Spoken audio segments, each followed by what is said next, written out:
Assalamualaikum warahmatullahi wabarakatuh. Salam Bhinneka Tunggal Ika, salam dari Sabang sampai Merauke. Berbeda-beda tetap satu tujuan, salam Pancasila NKRI harga mati. Mohon di subscribe ya sedulur semuanya. Nasab sudah selesai. Kalau Mbak Alwi bukan cucu Nabi Muhammad SAW? Dari dalil ilmu nasab mustahil. Dari dalil ilmu filolog manuskrip mustahil. Dari dalil ilmu rijalul hadis mustahil. Dari dalil ilmu sejarah mustahil. Dari dalil DNAG, jangankan cucu Nabi Muhammad SAW, orang Arab saja bukan. 100% nasab Mbak Alwi sudah selesai, bukan cucu Nabi Muhammad SAW, tapi cucu Nabi Muhammad palsu. Bila ilmi dengan ilmu, hancurnya umat saya dengan dua perkara. Satu, tarkil ilmi wa jama'il mali, meninggalkan ilmu, meninggalkan hal-hal yang bersifat aspek keilmuan, dan mengumpulkan harta, menumpuk harta. Kalau dua sifat ini ada pada diri orang Islam, Kanjeng Nabi dewek ngomong hancur. Maka hati-hati sing dari pengurus NU. Pengurus NU kudu wong sing paling ngerti ning NU, bukan orang yang paling NU. Pengurus NU adalah orang-orang yang dipercaya oleh para ulama kangkung ladeni NU untuk khidmah kepada NU. Betul betul. Saudara-saudara sekalian, ilmu ketika bersesuaian dengan data, ilmu-ilmu yang sesuai dengan fakta dan realita, ilmu-ilmu yang bisa dibaca dengan hawas, dengan indera kita, bisa dilihat dengan mata, bisa didengarkan dengan kuping, bisa diucapkan dengan mulut, bisa diraba dengan tangan kita, sesuai data konkret realita yang ada. Ilmu disebutnya al-haq. Disebutnya apa? Al-haq. Al-haq adalah keilmuan dari Allah Subhanahu wa Ta'ala, sesuai dengan data, sesuai dengan realita, sesuai dengan sejarah, sesuai dengan bisa dibuktikan dengan panca indera. Itu namanya al-haq. Kalau ada satu data, kalau ada seumpama ada keilmuan tetapi tidak sesuai dengan data, ada sesuatu tidak sesuai dengan data, bertentangan dengan realita, itu bertentangan dengan hak, disebutnya batil. Ja'al haqq wa zahaqal batil, innal batila kana zahuqa. Hancur yang namanya kebatilan ini. Al-haq, saudara-saudara sekalian, al-haq ini adalah ilmu yang sesuai dengan data, yang sesuai dengan ayatul kauniyah, diciptakan oleh Allah Subhanahu wa Ta'ala di setiap penjuru langit dan bumi, sesuai dengan realita yang ada, di mana ayat Al-Quran dengan ayat kauniyah itu tidak berbeda, karena satu yang berbicara atau Quran adalah kalamullah, dan bumi dan langit juga yang menciptakan Allah, maka tidak mungkin bertentangan, sesuai dengan data, namanya hak. Maka kata Allah mengatakan al-haqqu min rabbika fala takunanna minal mumtarin. Ketika ada hak sesuai dengan data ilmiah, sesuai dengan realita, sesuai dengan kenyataan, ini namanya dari Allah. Dari Allah. Allah kadang-kadang menunjukkan yang hak. Kata Allah mengatakan wa yurikum ayatihi la'allakum tatafakkarun. Allah menunjukkan kepada masyarakat Subang satu data, satu kenyataan yang sekarang sedang terjadi para sahabat-sahabat, sesuai data kenyataan ini yang menunjukkan adalah Allah kepada orang Indonesia. Maksudnya apa? Maksudnya la'allakum tatafakkarun. Maksudnya kita semua supaya berpikir, jangan marah. Bagaimana itu Mbak Alwi nasabnya, bagaimana filologinya, bagaimana genetikanya, bagaimana ajarannya. Allah sudah menunjukkan kepada kalian di era digital ini, dengan satu akses kitab dan informasi tentang mereka dan perkembangan mereka, sudah bukan puluhan kitab, ratusan bahkan ribuan kitab bisa diakses oleh kita. Sesuatu yang tidak bisa dilakukan oleh mbah-mbah kita, termasuk mbah saya, Mbah Abbas. Mungkin kitab-kitab yang dimiliki oleh saya yang tentang masalah yang berkaitan dengan Mbah Alwi, mungkin mbah saya, Mbah Abbas belum punya, tapi saya bisa mengakses. Karena apa? Eranya sudah berbeda. Kalau saya mengatakan saya ke Jakarta, dari Buntet ke Jakarta 2,5 jam, sudah saya nyampe. Apa sebab? Sudah ada tol, tinggal ke sana saja lurus. Saya bilang mbak saya, Mbak Abbas tuh kalau mau ke Jakarta itu 15 jam, 17 jam. Karena apa? Bukan berarti saya lebih hebat dari Mbak Abbas. Eranya beda. Dulu belum ada mobil, dulu belum ada tol. Cara berpikirnya ke arah situ. Kalau Mbak Abbas zaman dahulu 17 jam, 15 jam, itu karena memang eranya seperti itu. Dipaksa suruh 2,5 jam, ya nggak bisa. Begitu juga zaman Mbah Hasim. Ini era teknologi. Akses daripada kitab-kitab tentang masalah yang berkaitan dengan Mbah Alwi, masalah dengan habaib, begitu juga ajaran-ajarannya bisa kita ambil dari mana saja. Ribuan kitab bisa kita baca. Karena kita ada era internet, langsung klik, langsung ribuan kitab datang. Disinilah saudara-saudara Nahdlatul Ulama harus bijak menghadapi fenomena ilmiah ini. Disinilah Nahdlatul Ulama tidak boleh berpegang pada hal-hal yang tidak bersifat ilmiah. Saudara-saudara sekalian, Ki Imaduddin Al-Bantani dengan saya dan beberapa kiai-kiai muda Nahdlatul Ulama memberikan satu wacana baru tentang yang berkaitan dengan klan Ba'alwi yang diagung-agungkan lebih daripada 100 tahun oleh orang Indonesia. Kita bongkar, bukan berdasarkan kebencian, bukan berdasarkan permusuhan. Kalau ada yang mengatakan bahwa saya dengan Ki Imaduddin membuat PWI Laskar Sabila berdasarkan permusuhan, saya pasrahkan itu semua kepada Allah Subhanahu wa taala. Allah Maha tahu hati saya, Allah Maha tahu hati kiai-kiai NU muda. Sing penting kula arep ngupai urung sampean dari pengurus NU aja lok mitnai wong. Sampean kayak Ba'alwi sesudah kula mitnai wong. Tidak. Ini fakta ilmiah. Makanya al-haqqu min rabbika fala takunanna minal mumtarin. Ketika Allah sudah menunjukkan ayat-ayatnya, sudah menunjukkan tanda-tanda keilmuan, la'allakum tatafakkarun, mikir kitanya. Mikir kitanya. Ini bagaimana terjadi seperti ini? Ada sebuah cerita. Sayyid Ahmad yang diklaim oleh Al-Ba'alwi itu Al-Muhajir, sebetulnya bukan Al-Muhajir. Diklaim Al-Muhajir itu supaya ada asumsi bahwa Sayyid Ahmad itu hijrah dari Irak ke Hadramaut Yaman. Padahal tidak ada catatan data dari kalangan Ahlus Sunnah wal Jamaah yang mengatakan Sayyid Ahmad itu pindah dari Irak ke Hadramaut. Catatan itu hanya ada di kitab-kitabnya Ba'alwi. Maka dari itu Sayyid Ahmad itu tidak pernah pindah ke Yaman, tidak pernah pindah ke Hadramaut. Sampai Sayyid Ahmad meninggalnya ada di Irak Selatan, kuburannya ada di daerah Najaf. Lah di sana ada makomnya 600 tahun, 600 tahun, 600 tahun. Ulama mufakat bahwasanya makom Sayyid Ahmad Al-Abah, Sayyid Ahmad Al-Abah atau An-Nafaf yang disebut oleh Ba'alwi Sayyid Ahmad Al-Muhajir, itu kata itu yang aslinya, makomnya, jasadnya ada di Najaf, Irak Selatan. Kita bahas kenapa di Tarim ada. Ternyata begitu dicari, ternyata asalnya dari halusinasinya salah oknum Ba'alwi, bahwasanya dia mencari makamnya Sayyid Ahmad. Ternyata aku lihat ada cahaya jatuh dari langit ke bumi, kemudian saya yakin di situ adalah makamnya Sayyid Ahmad. Dibuatlah makam Sayyid Ahmad Al-Muhajir. Diklaim bahwa Sayyid Ahmad itu adalah pindah ke Hadramaut. Saudara-saudara sekalian, itu makam yang ada di Tarim, tidak ada jasadnya. 600 tahun ulama sudah mufakat, para ulama tarikh Ahlus Sunnah wal Jamaah sudah mufakat Sayyid Ahmad makomnya ada di Irak Selatan. Ini adalah data konkret sejarah. Yang ada di Tarim itu adalah baru, tidak ada jasadnya alias makam palsu. Tapi kenyataan kita melihat masih banyak kiai NU yang ziarah ke Tarim. Saya jadi nggak ngerti kadang-kadang sing ziarah ku kiai pisan, wis kiai ku di video pisan, wis di video dimanjingaken pisan di Facebook bareng YouTube lah, harus bocahku ya. Ini saya sangat sayangkan. Sebetulnya sebelum ziarah itu dikaji dulu ilmiah, yang benar mana, dikaji dulu sejarahnya. Namanya al-haq, memunculkan al-haq itu namanya as-sidqu. Memunculkan yang hak namanya as-sidqu, jujur. Orang jujur itu adalah orang yang mampu memunculkan perkara yang hak sesuai dengan data sejarah, dengan data kenyataannya bagaimana diungkapkan, namanya as-sidqu, jujur. As-sidqu itu sifatnya para nabi.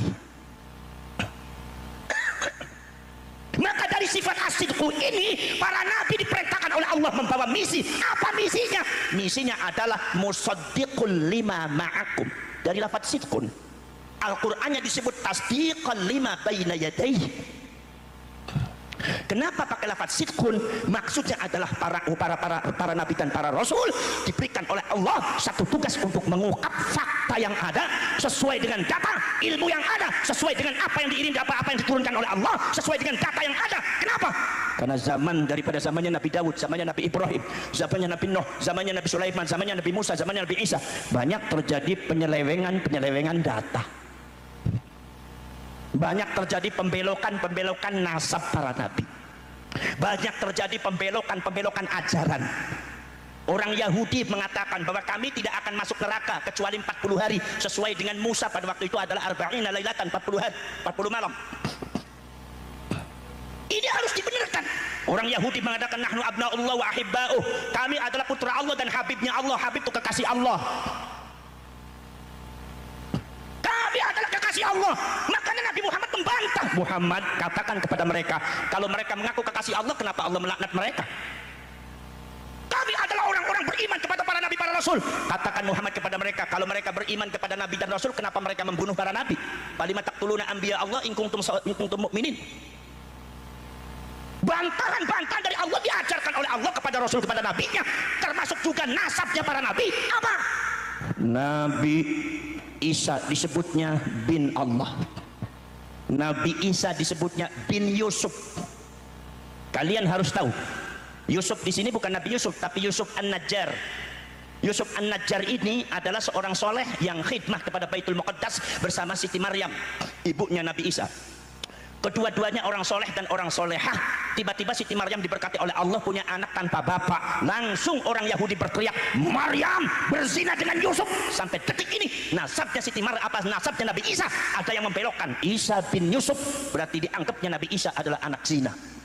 Ini harus tasdiqan lima baina yadayhi. Nabi muncul, Rasul muncul, Rasulullah SAW apa? Meluruskan nasabnya Nabi Isa, meluruskan nasabnya Nabi Uzair, meluruskan fitnah yang ada, yang terdapat pada Nabi Daud, di mana dikatakan Daud merebut istri orang, sampai ceritanya tersebar sampai di buku-buku sejarah Nabi Daud. Katanya Nabi Daud itu merebut istri orang, suaminya suruh perang sampai mati, istrinya direbut.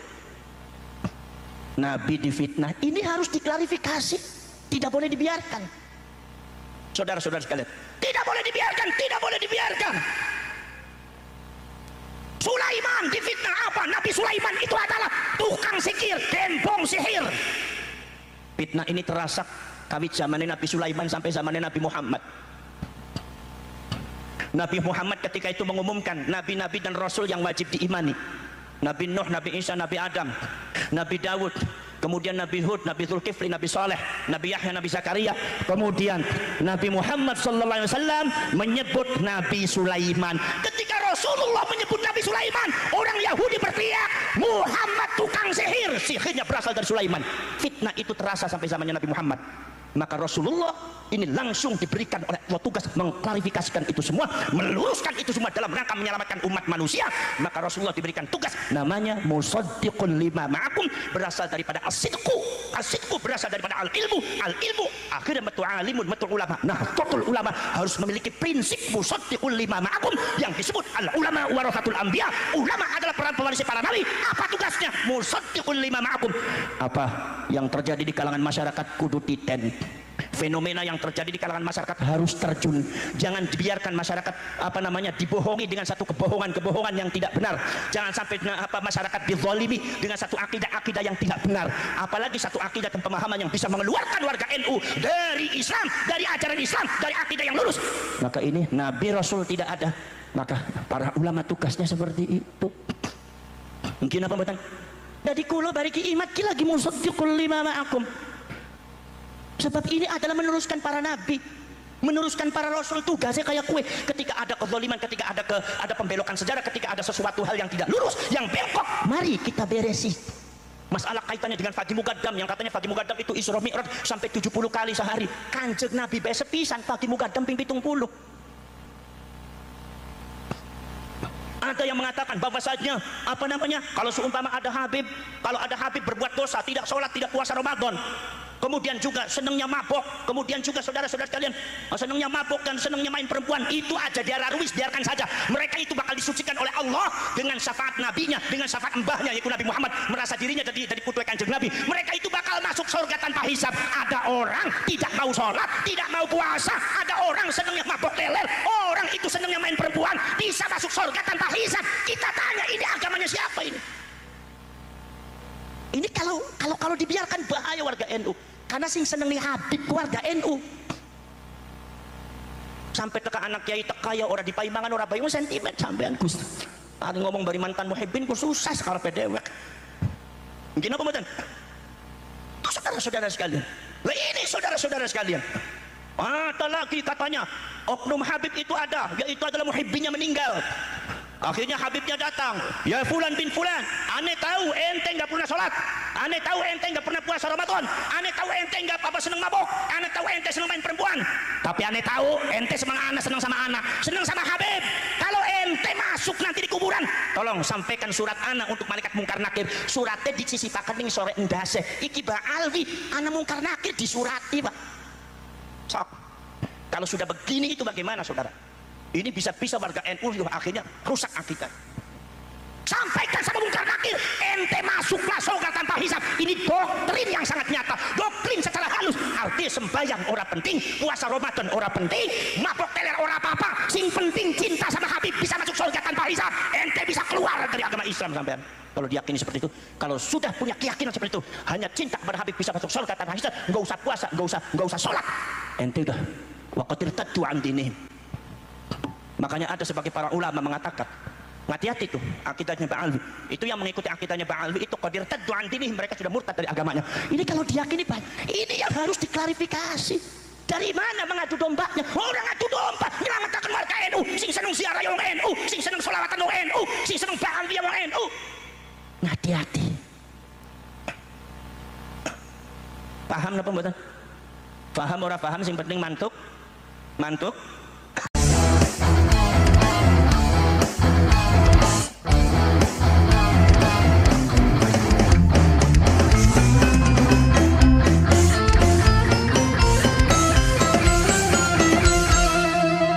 Jadikanlah hidup lebih berarti, jadikanlah laskar sang pemberani, membela ulama kiai pribumi, Rahwali Songo pewaris negeri.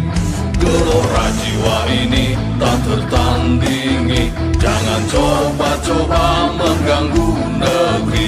Ulama kami terhina, kami pun tak terima, siap jihad jadi semboyan kita. Kami adalah laskar sabilillah, pecinta Wali Songo dan para anbiya, pewaris peradaban Islam di Nusantara, hingga berkibar bangsa Indonesia. Kami perisai para ulama, sepenuh hati korbankan jiwa dan raga. Bila nanti tertulis jihad pilihan kami, Syahid bela agama dan negara.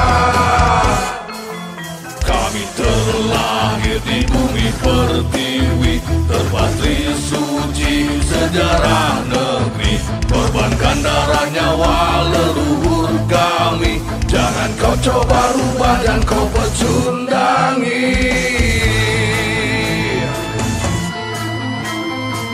Wali Songo adalah zuriat Nabi, santun berakhlak berbudi pekerti, wariskan agama dan budaya Islami.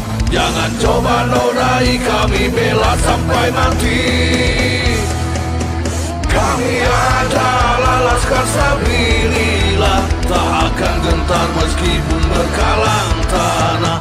Demi bela agama, juga bela negara, ikhlas jihad dan Syahid bersama ulama. Relakan kami pergi dan berjuang, jadi perisai Rahwali dan kebenaran. Meski harus berkorban nyawa satu badan, demi kebenaran menang dan ditegakkan. Kami adalah laskar sabilillah, pecinta Wali Songo dan para anbiya, pewaris peradaban Islam di Nusantara, hingga berkibar bangsa Indonesia. Kami perisai para ulama, sepenuh hati korbankan jiwa dan raga. Bila nanti tertulis jihad pilihan kami, Syahid bela agama dan negara.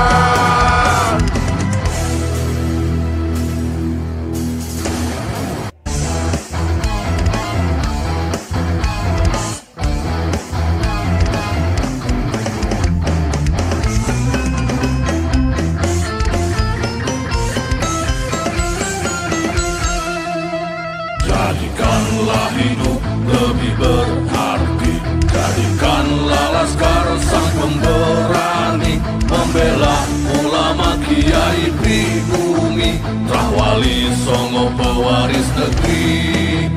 Gelora jiwa ini tak tertandingi, jangan coba-coba mengganggu negeri. Ulama kami terhina, kami pun tak terima, siap jihad jadi semboyan kita. Kami adalah laskar sabilillah, pecinta Wali Songo